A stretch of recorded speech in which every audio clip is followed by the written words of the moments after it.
Hi folks, in this video we're going to talk about how to export DXF files for creating cuts for anything from the CNC to the laser to the water jet if you've got a water jet.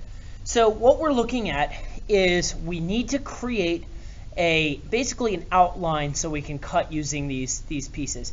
So what I'm going to do is I'm going to show you two different ways to do it in this format where you just create them and extrude them.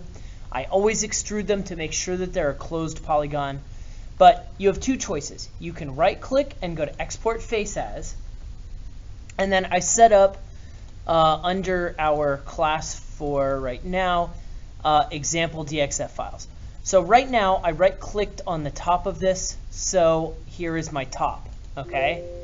And then the other thing, so I've got my side over here, okay, and give it a second, let it save.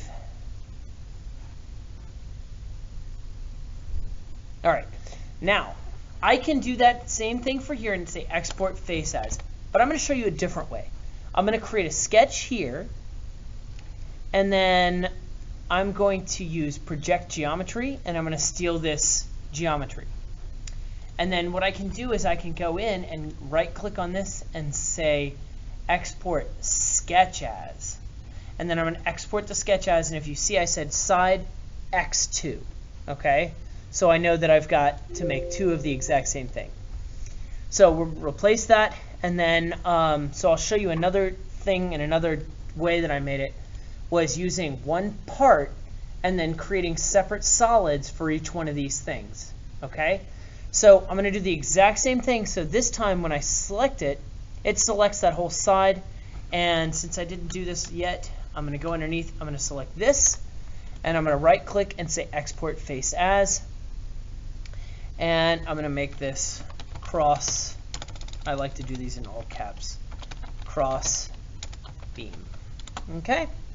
So there is all of my DXF files. I'm going to show you two other ways from Inventor and then one from Onshape. So let's go to our assembly, and this is a little different because I can't select and right click and go to export face as. But what I can do is I can isolate the part. So I double clicked on that part. You see how everything else is grayed out. And I can then right click and say export face as. So I can hit return and it brings me right back here. I isolate a different part and then I'm good to go. Okay.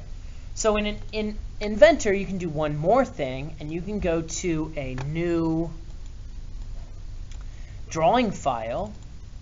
Either you can use IDW or you can use DWG, but I'm going to first delete these two because I don't want them part of my DXF. And then I'm going to go to base view. Come on, buddy. Oh my.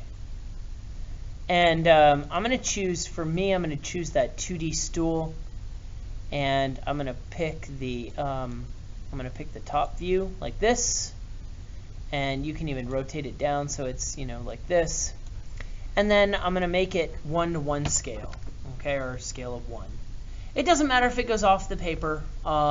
You can do that if you want to. If you want, to move things around, you can do them individually. But then when I'm done, I'm going to go to save as, and I'm going to say save copy as, and then I'm going to go down here to DWG, and I'm going to show you something else before we go into DXF, excuse me, not DWG. And then I'm going to go to options, and you have a choice to choose which version of DXF you want to choose. And that may make a difference with the software that you have. You might have older software or whatever, and one of these might work for you. It's a good troubleshooting method. Okay? All right, now let's go over to Onshape, and let me show you how to do it from here. Okay? So I'm just going to go in. It's exactly the same way. I made different parts. Top, I created the cross beam, and then two legs. Same exact thing, same way I did it before. And exactly the same way as Inventor, we're going to click on the top, we're going to right click on the top, and we're going to say export as DXF. And you can do it here too. You can change the version of it. exactly the same. When you go to export, the only difference is it downloads it. And then you can say show in folder, and there it is. Okay? All right, that is how to create a DXF. I hope that was helpful.